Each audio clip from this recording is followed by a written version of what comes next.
தெலங்கானா மாநிலம் ஹைதராபாத்தில் உள்ள சந்தியா திரையரங்கில் கடந்த 4ஆம் தேதி புஷ்பா 2 படத்தின் முதல் நாள் நள்ளிரவு காட்சி பார்ப்பதற்காக அல்லு அர்ஜுன் தியேட்டருக்கு சென்றார். அப்போது அவரை பார்க்க ரசிகர்கள் முண்டியடித்து சென்றபோது கூட்ட நெரிசலில் ரேவதி என்ற பெண் சிக்கி உயிரிழந்தார். இதனையடுத்து பெண்ணின் கணவர் அளித்த புகாரின் பேரில் 5ஆம் தேதி திரையரங்கு நிர்வாகம் அல்லு அர்ஜுன் மற்றும் அவரது பாதுகாவலர்கள் மீது 3 பிரிவுகளின் கீழ் வழக்கு பதியப்பட்டது.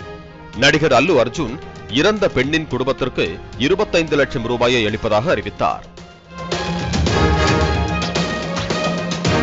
இந்த நிலையில் அல்லு அர்ஜுன் தெலங்கானா போலீசாரால் கைது செய்யப்பட்டார். இது குறித்து பேசிய இறந்த பெண்ணின் கணவர் தனது மகன் ஆசைப்பட்ட காரணத்திற்காக குடும்பத்தோடு முதல் நாள் காட்சிக்கு சென்றதாகவும் ரேவதி இறப்பிற்கு அல்லு அர்ஜுன் காரணம் அல்ல என்றும் தெரிவித்துள்ளார்.